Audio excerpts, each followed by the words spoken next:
What is going on, everybody? Welcome back to the channel. Today I'm bringing you another video from inside of our shop, our storage unit. We have quite a few things have changed, quite a few things we've got done. We haven't necessarily done any work to our cars yet, but we have just been getting set up in here, getting stuff figured out that we need to. And the first thing I want to point off is we have light in here. At least just one. I just set this up today. My buddy Jeremy helped me out with it. I wired it, but he just told me how to do it. And I will show you that in a second, but I am super hyped about the light. We're about to go pick up propane heater too, so we have heat in here, and we'll be all set and ready to start really working on this car since we can finally see in here. But yeah, so I'll just give you a walk around the shop real quick and just tell you what's going on. Okay, so we're gonna start by down here. Many of you probably don't know what the hell's going on right down there, but I'll tell you. So we have what you guys saw from the Crazy Cart videos, if you guys watched, is a 36 volt Crazy Cart e-bike battery. I'm using this to power the lights. Yes, it's rechargeable, like we don't have any power in here, so I can recharge that and it should last a decent amount of time since it's a lot of amp hour. So we have 36 volt strapped down to a 36 to 12 volt step down. So it's, instead of being 36 volt from the battery, it's 12 volt going into an inverter. As you can see, it's all just wired on, going into an inverter, and then the cord just simply plugs into there and goes straight up to our light, as you can see. And it works amazing. It has another place for another plug, so we're gonna run a second bulb too, and we have another Crazy Cart battery on top of that just in case, so we should be all right. But as you guys can see, we have started making a mess in here, started finally getting stuff going. At least I have, for the most part. Ethan's not done much, but it's whatever. But you guys can actually see this car a lot better now, which is crazy. Yeah, so as you can see, my red car is up on jack stands. Yep. So I got brakes to do, coilovers to do, which I got some, so I'll show you that in a second. Brakes up front, whole bunch of shit, whole bunch of stuff in the front end I need to go through. Spacers, stuff like that. Just a whole bunch of miscellaneous suspension parts, stuff I want to do underneath the car and take off so I can go lower, like that brace, some other stuff in the front. But yeah, so that's why this is up in there. Like I said, I didn't do much besides literally just take the wheels off, and those are over here. Ooh, I also figured out, I've been having this weird gas smell in my trunk for a while, and since this was up, I was like, took the liberty to figure out what it was, and I'll show you that. Hold on. I figured out where the leak was. As you can see, there's a little dampness right down in there. It is coming out of this hose. I'm pretty sure this is a super common thing to happen. I probably just need to tighten this or get a new hose, get a new clamp, something like that. It should be a pretty easy fix, and I'll figure that out whenever I go to fix it. But I just wanted to look at that because I knew it was going to be super easy to figure out. But yeah.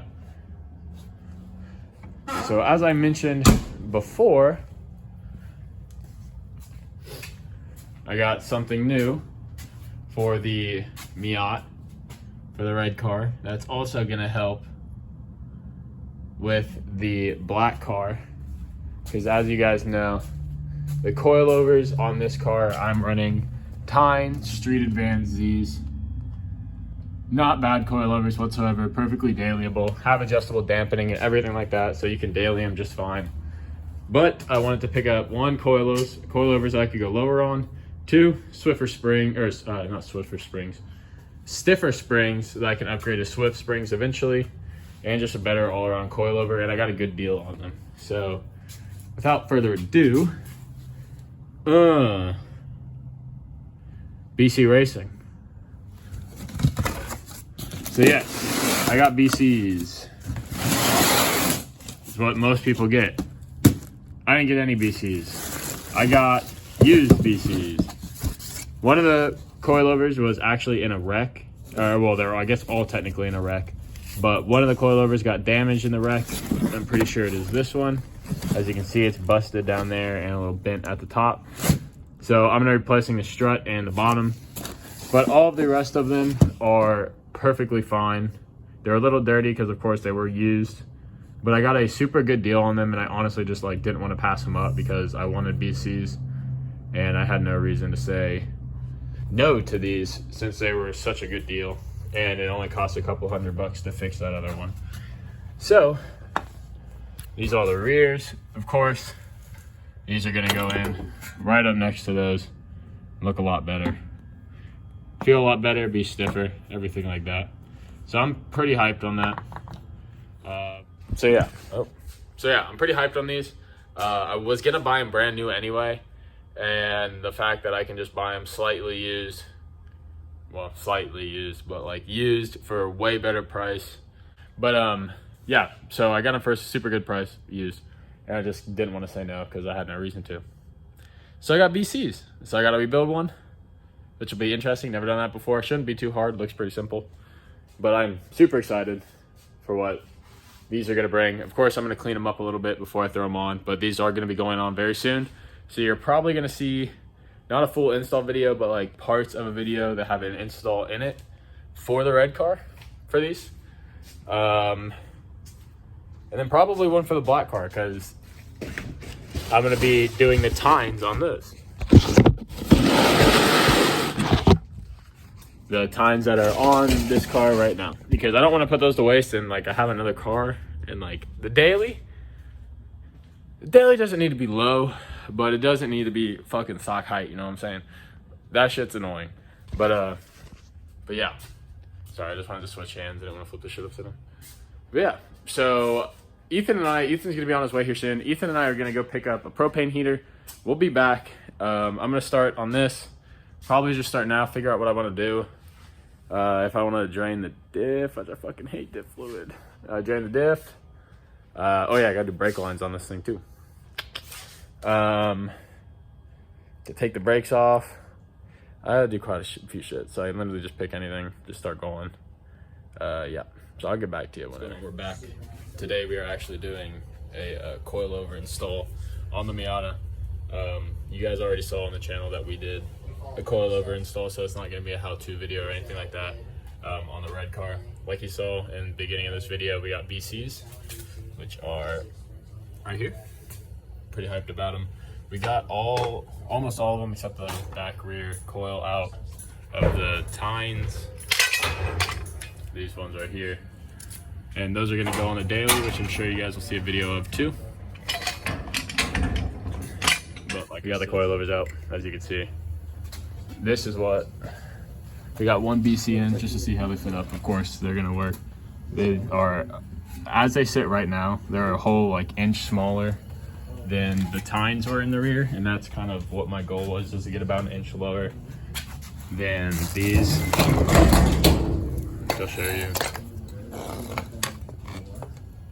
So with these maxed all the way up, it'll be a little bit lower than this in the tines, and that's perfect for what I want. If I have to go lower on them, I definitely will, but I have preload again, which is great because I had no preload on these because I had to max them all the way out low. So we're gonna get the other rear out and throw this one in, and maybe one of the fronts in. One of the fronts is still damaged, like I showed you in the other one, so I'm not worried about getting that one in yet. I already ordered the parts, so I'm just waiting on those to get in. So yeah, we're gonna throw this one in, and we'll go back. So we got the second BC in the other rear, as you can see. We just got the height adjusted to try to match the other side as much as possible. Got Jeremy throwing in the top hat bolts in the trunk. He threw in the other ones for me too. So both rears are basically done. We just got to get that bolt in. And like I showed you before, both fronts are out, and I'm probably just gonna throw one of those in until I get the other one fixed. They look hella better, hella lower. I'm hyped. Yeah, just a little update. Rears fully done. So we're done back there. Not much more we really have to do in the rear besides spacers and maybe, I don't know, brake lines. We're gonna move along to the front. just do the one coilover. Shouldn't take too long since both of them are already out. Everything's already disconnected. So yeah, we're just gonna get along to that. Take us like probably 5 minutes to get that in, if that. And then I'll probably drain the diff, do a oil change on that, or diff oil change on that, because I'm sure it hasn't been done in a while. And yeah, that basically will probably be it for today. I don't really have too much more to do until my parts come in. But some things I actually do want to show you real quick that I didn't show you in the last video, or the other parts, is we did end up getting a butane, or not butane, what the hell, a tank of propane and a propane heater to go with that to help heat the whole shop. Helps out so much. It's so much warmer in here. And we ended up hanging our bumpers up on the wall just to get them out of the way. Yeah. Oh, I showed him that, the battery, the whole swag. Yo, you guys know Jeremy, you've met him on the channel before, but he's the one that I always talk about when I say like helps me with the lighting and stuff. He just tells me what to do and I just wire it. Plug things in. Plug things in, that's basically it. But yeah, so we're just gonna jump to the front, I guess. All right, so we got the front kind of adjusted with preload in it. This is fully maxed out. We might have to go down on the preload a little bit. Yeah, so we're just gonna get this one thrown in. Should be super easy. Should fit right in. Let's get it done. So as you guys can see, BCs are in the rear. We got the one BC in the front. That side still doesn't have one, just because, as you know, this one right here is broken. It's kind of hard to see on camera. You can see that that's bent for sure. And then you can kind of see it. It's kind of hard to tell. Like that, maybe. Yeah, you can kind of see it. But I'm gonna take this one apart. The collar should be fine, spring should be fine, top hat should be fine. I'm gonna take everything apart just so it's ready to come off. Or it's ready to go back together whenever I get the new strut and the new bottom mount in. So I'm just gonna take this off. Most of the shit's loose already, so it should be pretty simple. Okay, so the last coilover that we try to take apart, there's just a little bit of like debris and like a little bit of like corrosion on the threads that's getting replaced. So it's just a little hard to unspin the collar. The collar is spinning, it's just getting stuck on like a certain part. So I'm gonna take it home. I'm gonna probably wire brush it off and do what I need to do to get it off. I don't really care too much because I'm not saving those since I already ordered a new, I guess they call it dampener on BC for them, but like the strut part. So that'll be fine. But yeah, I'm gonna basically just close it up for the night here. We did the whole coilovers, which was enough for today. I wanted to do the diff, but I don't have anything to put the fluid in, and that shit stinks, and I ain't trying to leave it in here for that long, and plus I need crush washers and shit like that. So we're just gonna leave that to do for the next time, probably tomorrow or the next day, whenever I can get out here next. Yeah, so I hope you guys enjoy the video. Peace out.